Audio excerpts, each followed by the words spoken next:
Hello everyone, एक बार फिर से आप सभी लोगों का स्वागत है हमारे इस complete CGL 25 GK GS solution series में। और आज की इस वीडियो में हम डिस्कशन करेंगे 15th ऑफ सितंबर की शिफ्ट नंबर 1 में पूछे गए आपके जो जीके जीएस के क्वेश्चंस हैं उनका। तो सेशन अगर आप लोगों को पसंद आता है, फायदेमंद लगता है, तो इसको लाइक जरूर करके जाइएगा। अपने कॉमेंट्स आप ड्रॉप कर सकते हैं। जितने भी क्वेश्चंस है आप लोगों को अगर अपकमिंग एग्जामिनेशंस में अगर डिट्टो ना भी दिखे ना, संबंधित जानकारी और जो पैटर्न है वो जरूर आपको नजर आएगा। तो वो आप लोगों को डिसाइड करना है कि ये जो सीरीज है वो कितनी ज्यादा फायदेमंद है, क्योंकि किसी भी एग्जाम की तैयारी करने से पहले उस एग्जाम में जो सवाल हाल फिलहाल में पूछे गए हैं वो जरूरी आपको होता है, उसका डिस्कशन देखना जरूरी होता है।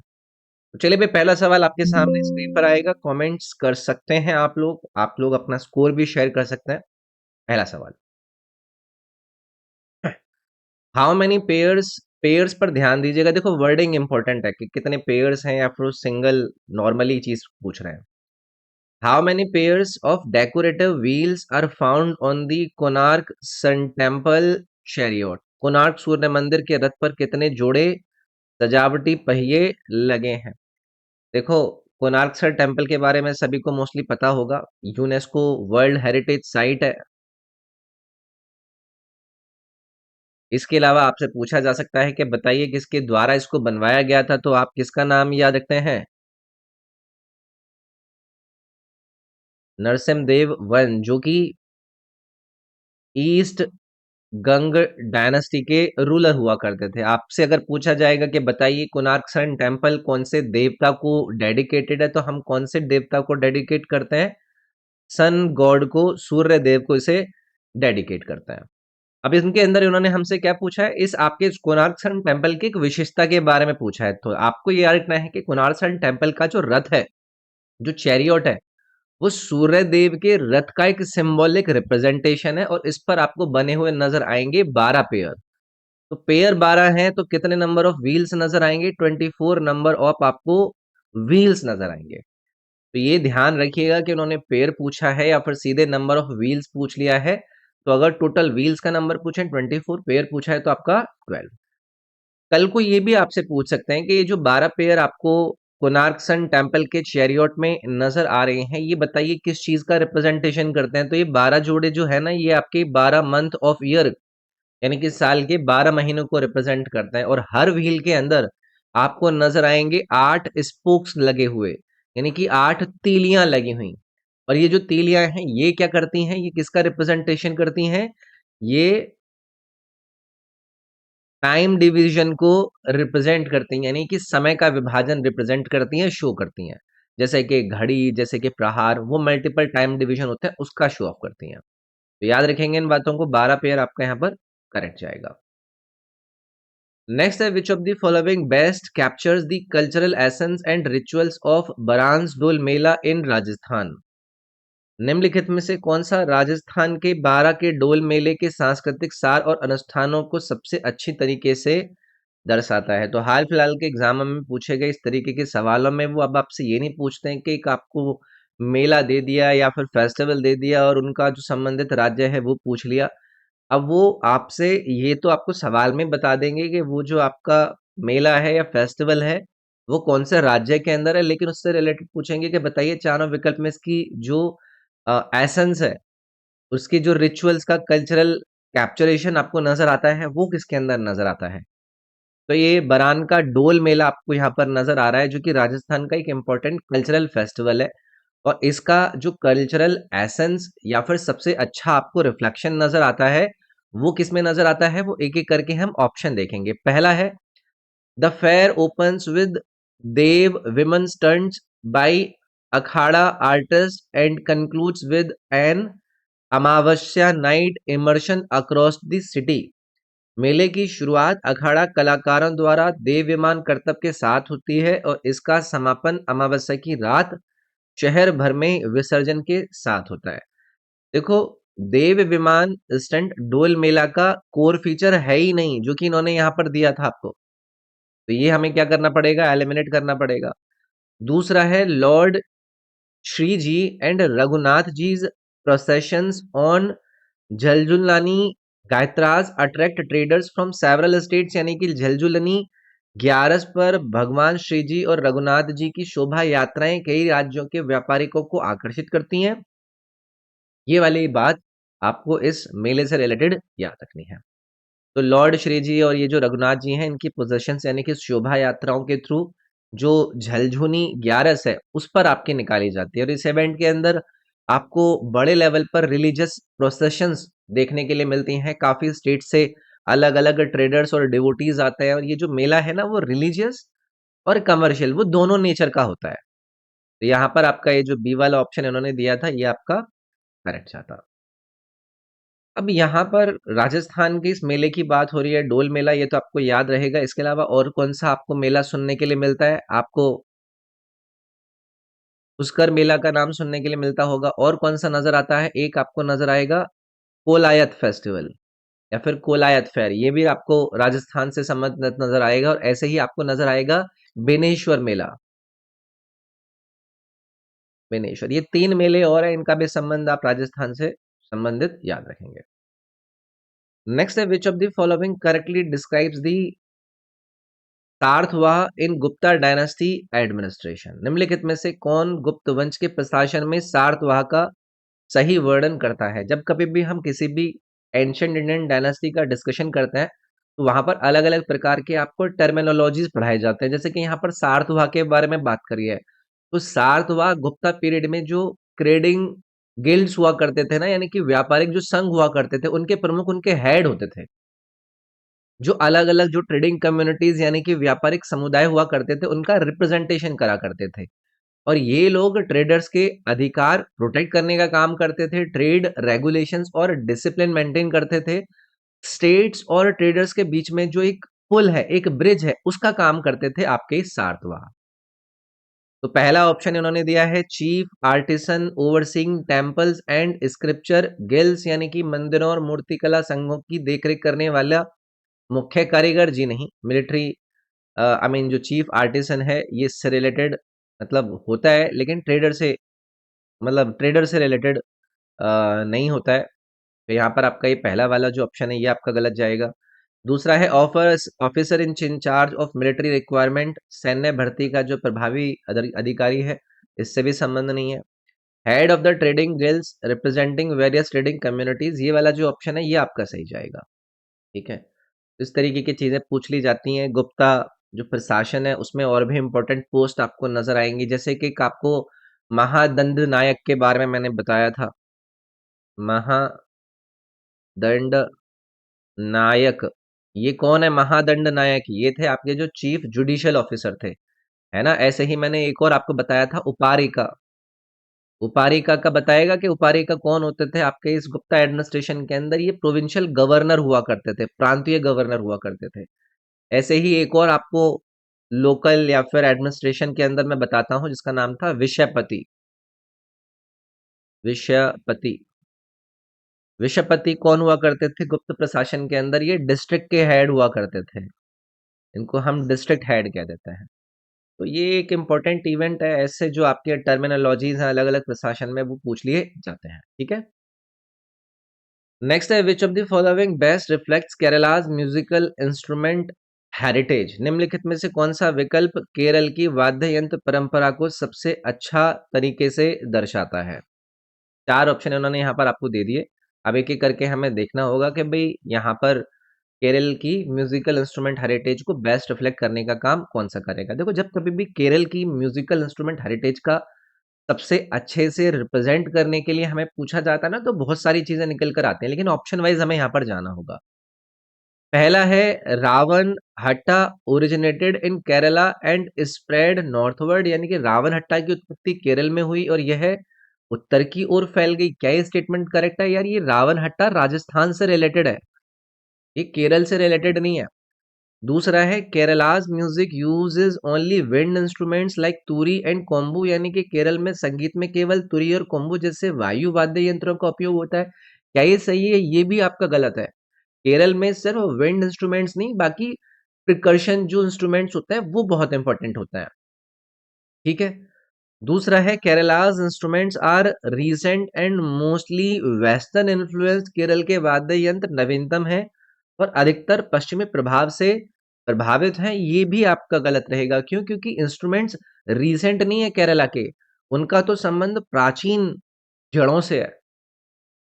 चौथा है drums like timila and maddalam are mentioned in Silappatikaram and still used today. ये वाला जो ऑप्शन है ना, ये आपका करेक्ट जाएगा। तिमिला और मदलम जैसे ढोलों का उल्लेख शिल्पादिकारम में मिलता है और आज भी इनका प्रयोग होता है। ये वाला ऑप्शन इन्होंने करेक्ट दिया था।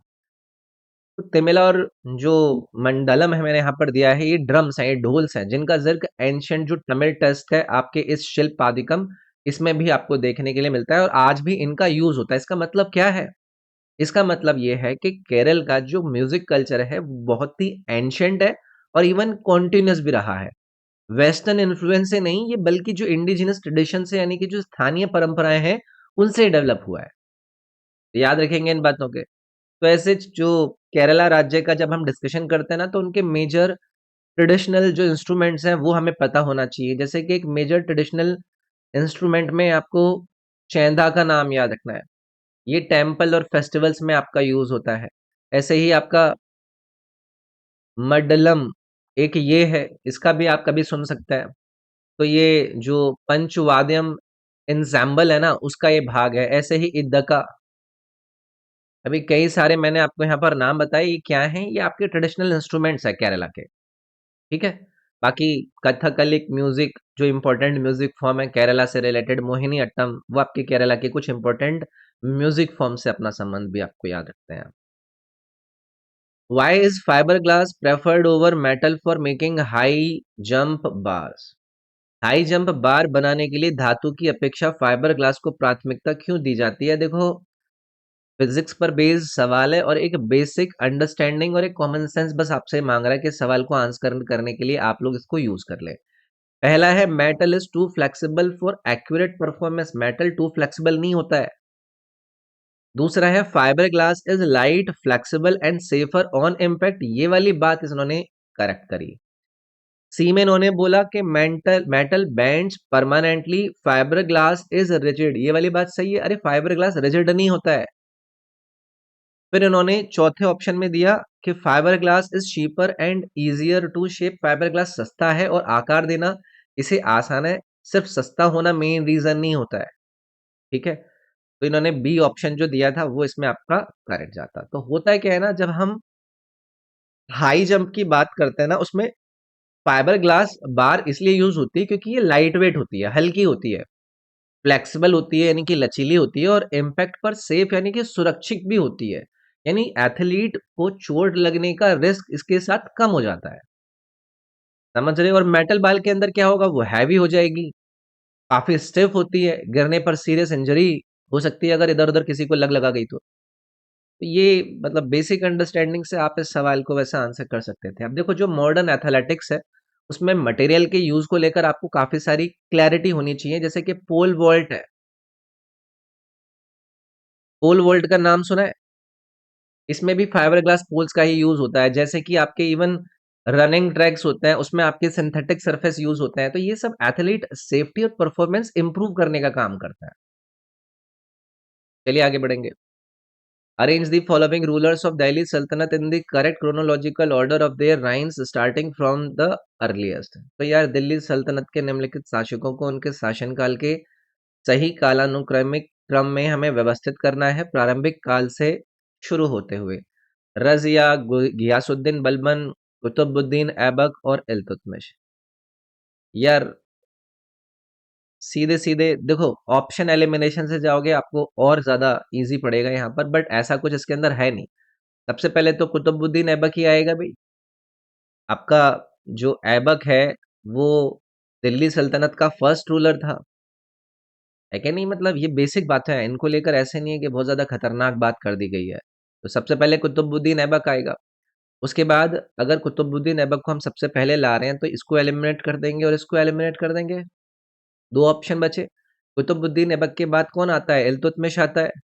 ये ऐबक का सक्सेसर था और इसके बाद जो सल्तनत थी उसको कंसोलिडेट करने का भी काम इल्तुतमिश के द्वारा करा गया। तो ये 4 आना चाहिए था, तो ये देखो आपका एलिमिनेट हो गया। फिर इल्तुतमिश के बाद कौन आया? रजिया सुल्तान आई। ये फर्स्ट वुमेन रूलर बनी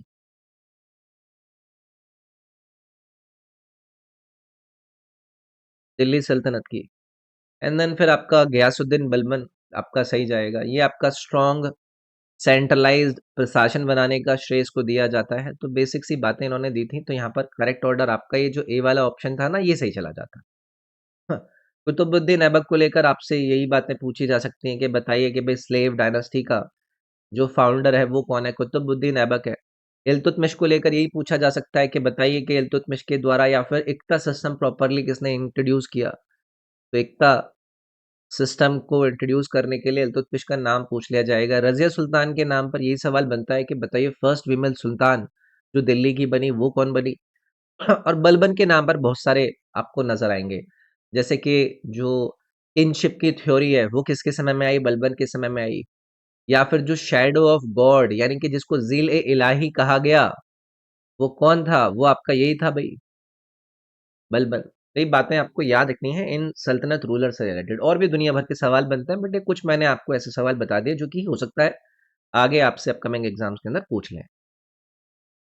नेक्स्ट है भाई, what is brace in football? Football में ब्रेस क्या होता है? अब अलग अलग स्पोर्ट्स रिलेटेड टर्म्स, अलग अलग स्पोर्ट्स रिलेटेड जो बेसिक अंडरस्टैंडिंग होती है उन पर आधारित आपसे सवाल पूछे जाते हैं। तो उन्होंने पूछा है फुटबॉल में ब्रेस का मतलब क्या होता है? तो इसका मतलब होता है जब कोई प्लेयर एक मैच में 2 गोल स्कोर करता है तो उसको कहा जाता है आपका ब्रेस। समझ रहे हैं? तो ये क्या 2 consecutive विंस हैं? जी नहीं। 2 येलो कार्ड्स हैं? जी नहीं। Scoring 2 goals in a match is called brace. याद रखेंगे। अब और भी कई सारी टर्म होती हैं, जैसे कि 1 गोल करा किसी ने, तो ये नॉर्मल है, मतलब इसको कोई टर्म नहीं दी जाएगी। जब लेकिन 2 गोल कर दिए तो उसको हमने क्या कर दिया? ब्रेस कह दिया। अगर किसी ने 3 गोल कर दिए तो इसको हम क्या कहेंगे? ये तो सबको पता होगा, इसको हैट्रिक कहेंगे। और मान लो कि अगर किसी ने 4 गोल कर दिए तो 4 गोल को क्या कहा जाता है? पोकर। ये टर्म याद रखनी है, कल को ये आपको पकड़ा दी जा सकती हैं। ठीक है, तो इस तरीके की जो चीजें हैं वो सब पूछ ली गई हैं और ऐसे सवाल पूछे जा सकता है। अच्छा, एक और टर्म मैं पूछता हूं मैं, बताइए क्लीन शीट। क्लीन शीट का मतलब क्या होता है फुटबॉल के अंदर? इसका मतलब होता है कोई भी गोल कंसीड नहीं करा गया है। ऐसे ही असिस्ट एक टर्म होती है, लगे हाथों इन टर्म को क्लियर कर लेते हैं। असिस्ट का मतलब क्या होता है? अगर आप गोल बनाने में किसी की हेल्प कर रहे हैं तो वो आपका असिस्ट कहा जाता है। ऐसे ही एक टर्म यूज होती है डर्बी मैच। डर्बी मैच का मतलब क्या होता है? डर्बी मैच का मतलब होता है कि सेम रीजन की टीम्स के बीच में मैच होना, तो उसको कहते हैं डर्बी मैच। मतलब किसी क्षेत्र की 2 टीम है, उनके बीच में आपस में मैच हो रहा है, उसको डर्बी मैच कहा जाता है। ठीक है। नेक्स्ट है, what is the primary purpose of the BRICS startup knowledge hub launched in 2025? Current affair based सवाल जरूर है, लेकिन ये बेसिक अंडरस्टैंडिंग है। जब कभी भी आप इस प्रकार की बड़ी ग्रुपिंग की कोई मीटिंग देखते हैं तो उसके पर्पस पूछ लिए जाता है कि भाई 2025 में लॉन्च किए जाने वाले ब्रिक्स स्टार्टअप नॉलेज हब का प्राथमिक उद्देश्य क्या है? तो ब्रिक्स स्टार्टअप नॉलेज हब का प्राइमरी पर्पस है कि एक ऐसा प्लेटफॉर्म बनाया जाए जहां पर स्टार्टअप से रिलेटेड नॉलेज, बेस्ट प्रैक्टिसेस और इनोवेशन को शेयर करा जा सके। तो इसमें यही बात का ध्यान धरा जाता है कि जो भी स्टार्टअप आपके तैयार हो रहे हैं उनको गाइड किया जाए, उनकी पॉलिसी लर्निंग कराई जाए, उनको क्रॉस कंट्री कोलैबोरेशन करने में हेल्प करी जाए ब्रिक्स नेशंस के साथ। तो यहाँ पर एक एक करके ऑप्शन देखते हैं। क्या ये फाइनेंशियल ट्रेड प्लेटफॉर्म है? ये हब का काम नहीं है फाइनेंशियल ट्रेड का काम करना। स्टार्टअप नॉलेज रिपोजिटरी यानी कि स्टार्टअप ज्ञान भंडार है, ये वाला इसके अंदर करेक्ट आंसर जाएगा। ब्रिक्स कंट्रीज क्लियर है ना आपको? अभी इसको लेकर मतलब कोई समस्या नहीं होनी चाहिए। ब्राजील है, रशिया है, ये तो चर्चिस आपकी ग्रुपिंग है ना, ये पूरा माहौल बना रखा है इन्होंने डोनाल्ड ट्रंप को लेकर। इंडिया है, चाइना है एंड साउथ अफ्रीका है। तो दीज आर द कंट्रीज जो कि बीएसटी ब्रिक्स के कंट्रीज हैं। स्टार्टअप से रिलेटेड कई सारे इंडिया के द्वारा भी इनिशिएटिव उठाए गए हैं। तो इंडिया ने स्टार्टअप को लेकर कौन कौन से इनिशिएटिव उठाए हैं? जैसे कि स्टार्टअप इंडिया, ये एक बड़ा इनिशिएटिव है जो कि इंडिया के द्वारा उठाया गया है। ऐसे ही अटल इनोवेशन मिशन एक स्टार्टअप को लेकर बड़ा इनिशिएटिव है। इसी प्रकार से आपने सिडबी फंड ऑफ फंड्स सुना होगा। तो ये सारे के सारे स्टार्टअप को लेकर इंडिया के अंदर उठाए गए इनोवेशंस है। नेक्स्ट है हु रोट द नोवेल सहेला रे। सहेला रे उपन्यास बताइए दिए गए चार विकल्प में से किसके द्वारा लिखा गया। तो इसकी जो ऑथर है भाई है वो है मृणाल पांडे। इस प्रकार के नॉवेलिस्ट और उनके जो ऑथर्स हैं उनके बारे में पूछा जाता रहता है। एक काफी जानी मानी रिनाउंड जर्नलिस्ट है, राइटर है, सोशल कमेंटेटर भी रही हैं। तो इनके जो काम है ना वो मेनली फोकस करता है वुमेन इश्यूज पर, सोसाइटी के ऊपर, जो भारत की मिडिल क्लास की लाइफ है उसके ऊपर। तो यहाँ पर और भी कई सारे नाम दिए गए हैं, जैसे कि वसंती मजूमदार का भी नाम दिया गया है, ये फेमिनिस्ट स्कॉलर है। इस नॉवल की ऑथर नहीं है लेकिन शहीला रे की। ऐसे ही यहाँ पर प्रियंका सरकार का नाम दिया है, ये ऑथर है ही नहीं। ऐसे ही शुभांगी तिवारी का नाम दिया गया है, इस नॉवल से इनका संबंध नहीं है। तो याद रखेंगे मृणाल पांडे के इंपॉर्टेंट काम में एक तो आपको सहेला रे याद रखना है और एक और आपको याद रखना है इनका। अब देखो पुस्तकों से रिलेटेड चीजें पूछी जाती है ना, तो एक इनकी पुस्तक है डॉटर्स डॉटर, ये एक इनका इंपॉर्टेंट कार्य है। ऐसे एक और है द सब्जेक्ट इज वुमेन, एक ये इनके द्वारा इनकी लिखी गई इंपॉर्टेंट रचना है। तो एग्जाम में अक्सर match the author with book type questions बनते हैं, तो आपको अलग अलग नॉवल और उनके जो ऑथर हैं उन पर आधारित जो बातें हैं वो आपको अगर न्यूज में नजर आती हैं तो उनको पकड़ लेना है। Read the following assertion and reason carefully about the Khelo India Youth Games table tennis double finals and choose the correct option। Khelo India youth games table tennis doubles finals के बारे में निम्नलिखित अभिकथन और कारण को ध्यानपूर्वक पढ़ें और सही विकल्प चुनें। असर्शन यानी कि अभिकथन में कहते हैं कि काव्या भट्ट एंड दिव्यांशी भौमिक ने dropped only one game in the girls doubles tournament, यानी कि लड़कियों के डबल्स टूर्नामेंट में केवल एक गेम गवाया।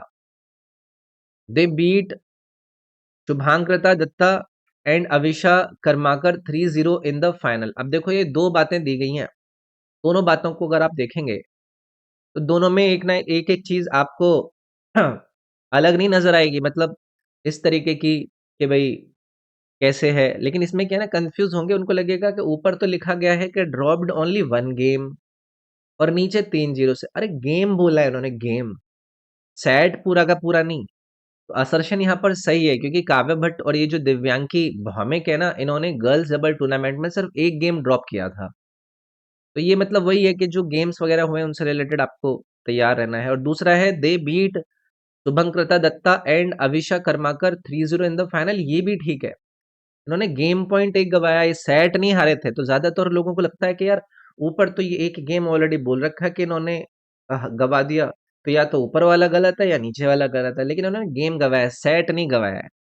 ठीक है, तो 3-0 से इन्होंने हराया था और ये रीजन असर्शन को एक्सप्लेन भी करता है, तभी उन्होंने यहाँ पर इसको दिया है। तो ये आपका पहला वाला जो ऑप्शन है ना ये सही चला जाएगा। तो करंट अफेयर्स में जो स्पोर्ट्स रिलेटेड एक्टिविटीज बनती हैं वो आपका सही चला जाएगा। ठीक है, खेलो इंडिया यूथ गेम्स की बात हो रही है, तो जो ग्रास रूट स्पोर्ट्स है उसको प्रमोट करने के लिए इसको लाया गया है। जो यंग टैलेंट है वो आइडेंटिफाई करके उसको मेजर प्लेटफॉर्म प्रोवाइड करा जाए। तो हर साल अलग अलग राज्यों में इसको ऑर्गेनाइज कराया जाता है, याद रखनी है ये बातें। ठीक है, who was honored with Padma Shri in 2025 for empowering women by teaching traditional Bengali folk percussion। पारंपरिक बंगाली लोक तालवाद सिखाकर महिलाओं को सशक्त बनाने के लिए 2025 में पद्मश्री से किसे सम्मानित किया गया है। अब यार ये सीधा सीधा अवार्ड्स एंड ऑनर्स वाली कैटेगरी से जो आपके हर साल पद्म अवार्ड दिए जाते हैं उससे संबंधित सवाल है। तो यहाँ पर आपको गोकुल चंद्र दास का नाम दिया गया है, जिनको 2025 में पद्मश्री से ऑनर किया गया है। ट्रेडिशनल बंगाली फोक परक्यूशन, पारंपरिक जो बंगाली लोक तालवाद्य है उससे सिखाकर वुमेन्स को एम्पावर करने के लिए इनको दिया गया, जिन्होंने ढोल और ढाक जैसे जो इंस्ट्रूमेंट्स हैं उन पर महिलाओं को ट्रेनिंग दी, जिससे कि जो कल्चरल पार्टिसिपेशन है और एम्प्लॉयमेंट है वो दोनों के दोनों बढ़े। तो ये आपका करेक्ट आंसर हो जाएगा। ठीक है, पद्मा अवार्ड की बात हो रही है, तो पद्मा अवार्ड में हाईएस्ट कौन सा होता है। पद्मा विभूषण हाईएस्ट होता है, पद्मा भूषण सेकंड हाईएस्ट होता है, एंड देन पद्मा श्री आपका थर्ड पे होता है। तो याद रखेंगे पद्मश्री फोर्थ हाईएस्ट सिविलियन है, पद्म कैटेगरी के अंदर तीसरे नंबर पर है। तो ये चीज़ हमें याद रखनी है। और अलग-अलग क्षेत्रों में दिए जाते हैं, कला के क्षेत्र के अंदर, सोशल वर्क, विज्ञान, साहित्य, स्पोर्ट्स, इन क्षेत्रों में ये अवार्ड दिए जाते हैं अलग-अलग पर्सनैलिटीज़ के कंट्रीब्यूशन के लिए।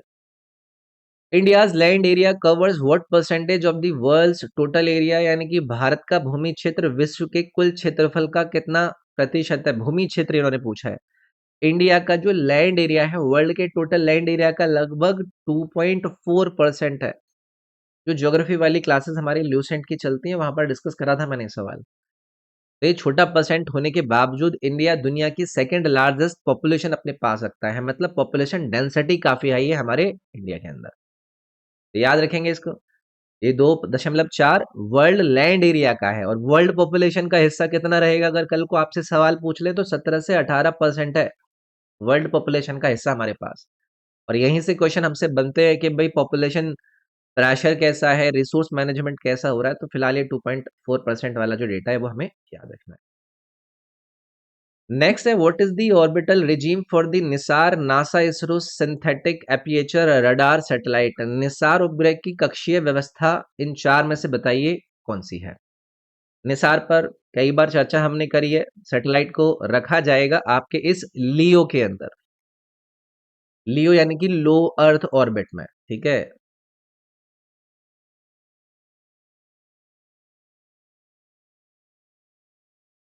ये हमें याद रखना है। अर्थ ऑब्जर्वेशन के लिए सैटेलाइट को ना जमीन के करीब रखना पड़ता है, ताकि हाई रेजोल्यूशन यानी कि जो उच्च गुणवत्ता वाली तस्वीरें हैं वो मिल सकें। और जो भी लैंड डिफॉर्मेशन है, ग्लेशियर्स हैं या फिर फ्लड जैसे चेंजेस हैं, उनको एक्यूरेटली ट्रैक किया जा सके। तो यहाँ पर इसीलिए हमारा ये आंसर लो अर्थ ऑर्बिट जाएगा। अब जैसे इन्होंने जीईओ दिया है, व्हाट इज दिस जीईओ? ये कम्युनिकेशन सैटेलाइट के लिए होता है, जियो सिंक्रोनस जो होता है। उसके बाद एचईओ है, ये हाईली इलिप्टिकल ऑर्बिट है, जो कि स्पेशल मिशंस के लिए होता है।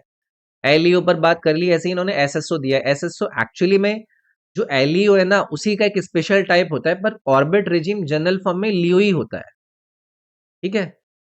तो लो अर्थ ऑर्बिट या फिर एलईओ जो है वो अर्थ के ऑब्जर्वेशंस के लिए या फिर रिमोट सेंसिंग के लिए एक बहुत अच्छा आपका कक्षा है। एमईओ भी एक आप याद रख सकते हैं। ये क्या है, यहाँ पर आपको नेविगेशन वाली जो सैटेलाइट्स हैं, यानी कि जैसे जीपीएस वगैरह है, वो एमईओ से होता है। ऐसे इन्होंने जो जीईओ का नाम दिया था, यहाँ से आपका टीवी या फिर जो कम्युनिकेशन सैटेलाइट्स होती हैं वो आपका काम होता है। निसार पर ऑलरेडी बात हो चुकी है, निसार इसरो का ये ज्वाइंट मिशन, मतलब नासा और इसरो का। नेक्स्ट है, which of the following district state combinations is correctly matched with respect to iron ore reserves in India. भारत में लौह अयस्क भंडार के संबंध में निम्नलिखित में से कौन सा जिला राज्य संयोजन सही ढंग से सुमेलित है? लीजिए भाई, सही ढंग से सुमेलित करना है। एक एक करके इन्होंने ऑप्शन दिए हैं। पहला ऑप्शन है, इन्होंने दिया आपको सिंहभूम का संबंध इन्होंने झारखंड राज्य से दिया है, यही आपको करेक्ट नजर आ रहा है यहाँ पर।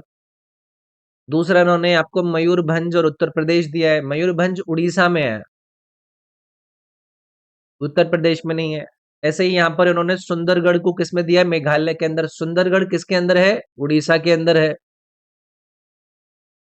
ये भी आपका नहीं रहेगा। ऐसे ही इन्होंने यहाँ पर क्योंझर का संबंध राजस्थान से दिया है, ये राजस्थान में नहीं है, ये भी आपका उड़ीसा में है।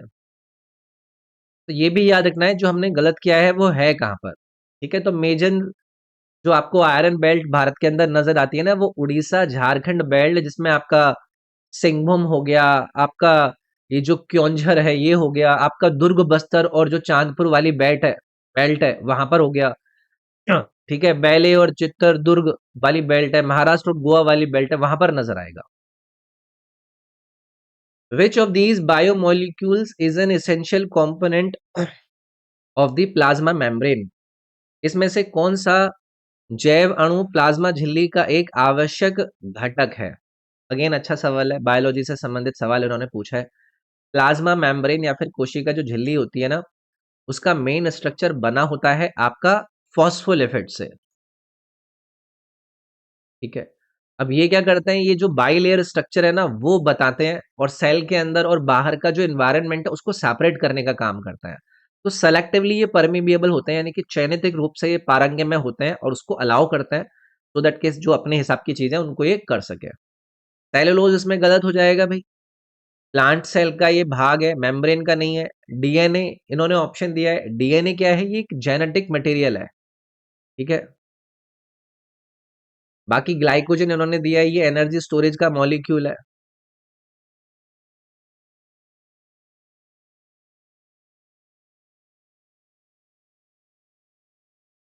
तो यहाँ पर आप ये फॉस्फोलिपिड्स वाला जो ऑप्शन है इसको करेक्ट आंसर करेंगे। अब देखो प्लाज्मा मेम्ब्रेन जो मॉडल है ना, उसमें आपको फ्लूइड मोज़ेइक मॉडल के रूप में भी याद रखना है, जिसमें जो कंपोनेंट्स होते हैं वो आपके फास्फोलिपिड्स होते हैं। इसमें प्रोटीन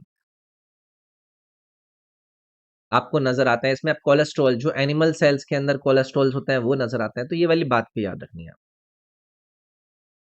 नेक्स्ट है, which constitutional amendment act is often referred to as the mini constitution due to the extensive changes it introduced to the Indian constitution. भारतीय संविधान में व्यापक परिवर्तन लाने के कारण किस संविधान संशोधन अधिनियम को प्राय लघु संविधान कहा जाता है? यार ये बहुत ही आसान सवाल पूछ लिया इसके अंदर। ये 42nd constitutional amendment act of 1976 जाएगा भाई इसमें करेक्ट आंसर। मिनी कॉन्स्टिट्यूशन लघु संविधान कहा जाता है क्योंकि इस अमेंडमेंट ने कॉन्स्टिट्यूशन में बहुत ज्यादा और वाइड रेंजिंग चेंजेस किए। इसमें प्रियम्बल के अंदर सोशलिस्ट और सेक्युलर, प्रियम्बल के अंदर सोशलिस्ट और जो सेक्युलर जैसे वर्ड है, इवन इंटीग्रिटी, ये वर्ड ऐड करे गए, इनको ऐड करा गया। पार्लियामेंट की पावर्स बढ़ाई गई, जुडिशरी की पावर रिस्ट्रिक्ट करने की कोशिश करी गई, ठीक है? तो याद रखेंगे। और भी इन्होंने देखो दिए हैं, इन्होंने 52nd amendment act, 44th amendment act 1978 दिया है। अब आप बताइए कि 44th अमेंडमेंट एक्ट 1978 इमरजेंसी के बाद ही करेक्टिव अमेंडमेंट था ना, तो इसको मिनी कॉन्स्टिट्यूशन नहीं कहता है। 52nd अमेंडमेंट एक्ट 1985 दिया, ये आपका एंटी डिफेक्शन लॉ से रिलेटेड है। ऐसे ही इन्होंने 86th अमेंडमेंट एक्ट ऑफ 2002 दिया है, ये राइट टू एजुकेशन से रिलेटेड है।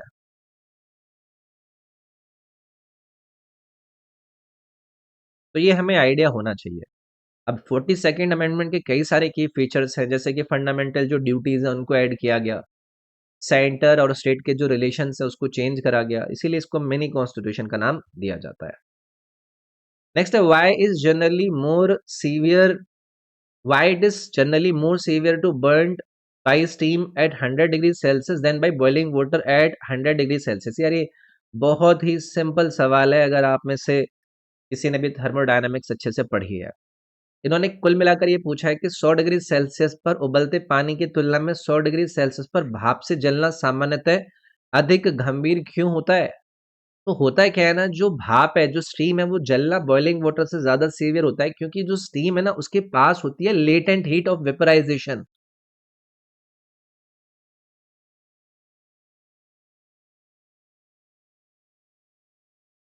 यानी कि वाष्पीकरण की गुप्त ऊष्मा।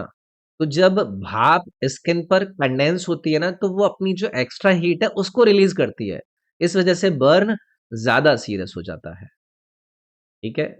तो steam is hotter then boiling water, सीधे सीधे ये कह देना गलत है। हॉटर क्या, दोनों का सेम टेम्परेचर है, लेकिन steam contains more latent heat of vaporisation, ये वाली बात आपके यहाँ पर करेक्ट जाएगी।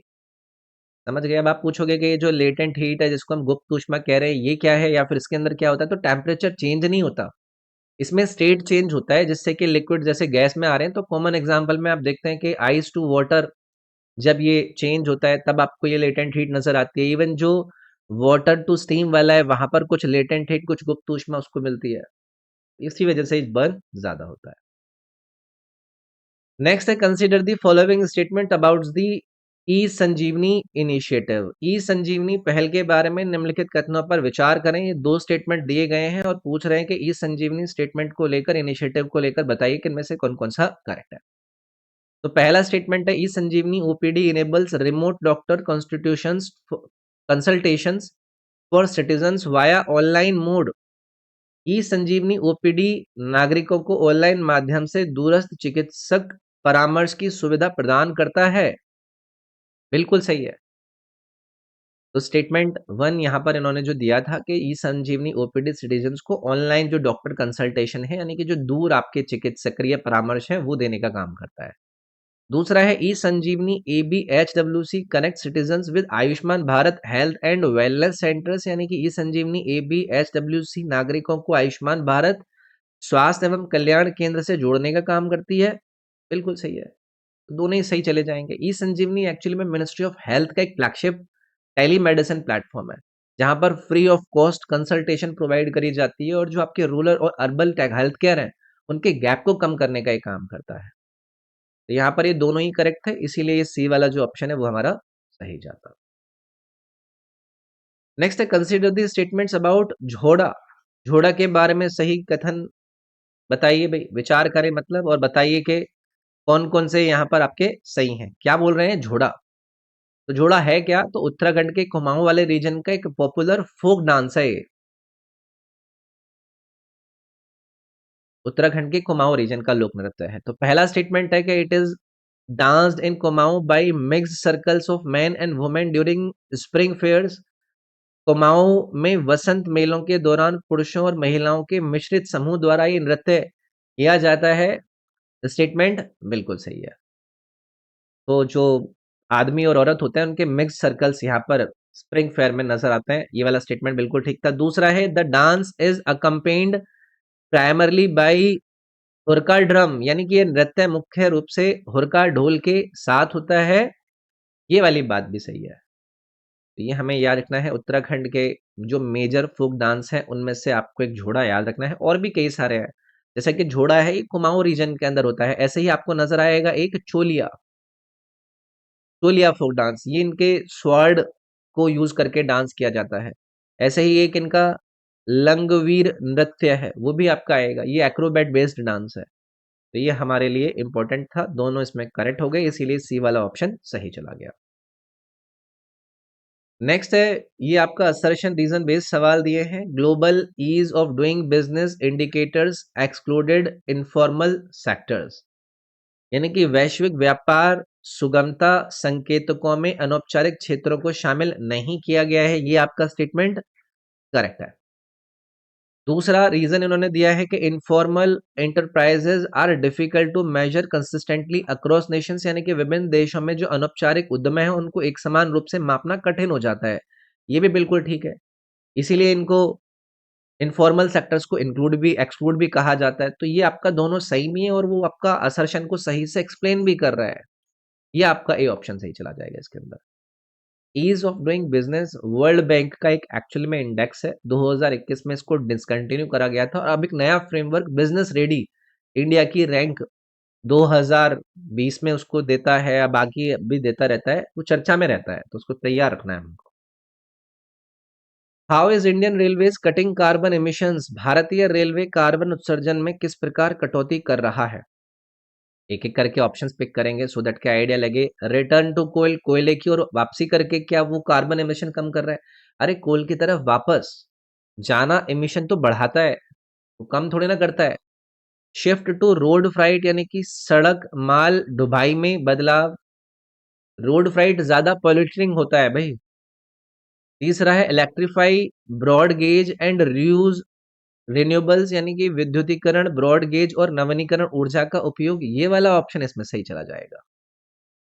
तो होता है क्या है ना, इंडियन रेलवे कार्बन एमिशन कम कर रहा है जिसमें ये ब्रॉड गेज इलेक्ट्रिफिकेशन का यूज कर रहे हैं और रिन्यूएबल एनर्जी यानी कि जो नवीनीकरण ऊर्जा है उसका यूज भी बढ़ा रहे हैं। इससे डीजल के ऊपर जो डिपेंडेंसी है वो कम होती है, जो पॉल्यूटेंट पॉल्यूशन और फ्यूल कॉस्ट है वो दोनों कम होता है। ठीक है, तो इनका एक टारगेट है कि भाई हम 2030 तक ना नेट जीरो करेंगे अपना ये कार्बन एमिशन। ऐसा इनका ग्रीन इनिशिएटिव है। सोलर पैनल्स को ये स्टेशन पर लगा रहे हैं, बायो टॉयलेट्स को यूज कर रहे हैं, डेडिकेटेड फ्लाइट कॉरिडोर्स ये तैयार कर रहे हैं। तो ये आपको बात याद रखनी। असर्शन रीजन बेस्ड एक और सवाल है। Mahalanobis strategy prioritise heavy industries and capital goods, यानी कि महालनोबिस रणनीति ने भारतीय भारी उद्योगों और पूंजीगत वस्तुओं को प्राथमिकता दी थी। क्या ये स्टेटमेंट करेक्ट है आपका? ये मॉडल है इकोनॉमिक मॉडल। तो महालनोबिस जो स्ट्रैटेजी थी वो इंडिया के सेकंड 5 ईयर प्लान का बेस था।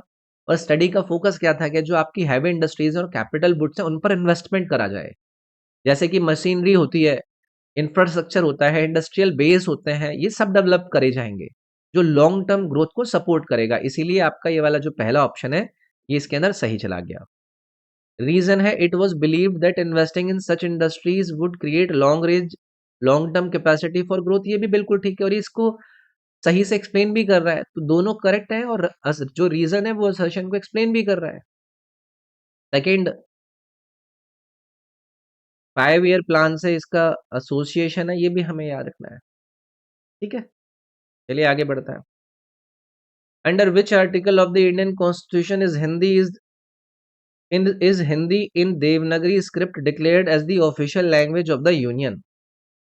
भारतीय संविधान के किस अनुच्छेद के तहत देवनागरी लिपि में हिंदी को संघ की आधिकारिक भाषा घोषित किया गया है? देखो, मल्टीपल आर्टिकल्स हमें पढ़ाए जाते हैं, यहाँ पर भी आपको कई सारे आर्टिकल दिए हैं। ये 348 इन्होंने आर्टिकल दिया है। 348 कोर्ट और अथॉरिटेटिव टैक्स से रिलेटेड है। कोर्ट एंड जो टैक्स है उनसे रिलेटेड है। 343 वाला जो ऑप्शन है ये आपका यहाँ पर इन्होंने सही दिया है, ये ऑफिशियल लैंग्वेज ऑफ यूनियन से संबंधित है। 344 इन्होंने एक आपका आर्टिकल दिया है, वो लैंग्वेज कमीशन से रिलेटेड है।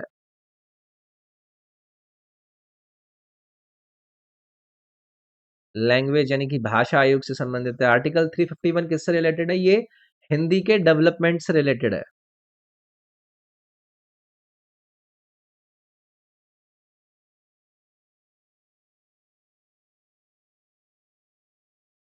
तो यहाँ पर आपका ये जो बी वाला ऑप्शन है ये इसके अंदर सही चला जाएगा। Match the geological feature with its primary plate boundary type, भूवैज्ञानिक विशेषता को उसके प्राथमिक प्लेट सीमा प्रकार से मिलान करें। ये 3 दिए गए हैं। अगर आप में से किसी ने भी मेरी ज्योग्राफी ल्यूसेंट डिस्कशन को कवर किया है तो आप लोगों के लिए बहुत ही आसान सवाल है। पहला है मिड ओशन रिज, मध्य महासागरीय रिज। तो ये क्या होती है? ये डाइवर्जेंट बाउंड्री होती है, यानी कि इसके अंदर जो प्लेट्स है ना वो दूर जाती हैं। तो जहां पर प्लेट्स दूर जाती हैं उनको क्या कहा जाता है? उनको कहा जाता है divergent boundaries, mid ocean ridge. Mariana trench है, ये जो मरियाना ट्रेंच है ना ये होती है जहां पर प्लेट्स टकराती हैं, यानी कि कन्वर्जेंट बाउंड्री। प्लेट्स टकराती हैं तो ये क्या हो गई आपकी? कन्वर्जेंट।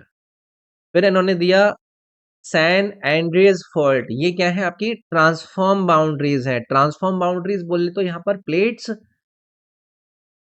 स्लाइड करती हैं। तो आपका मिड ओशन रेंज क्या था? डायवर्जन। तो ये आपका चला गया, ये आपका चला गया।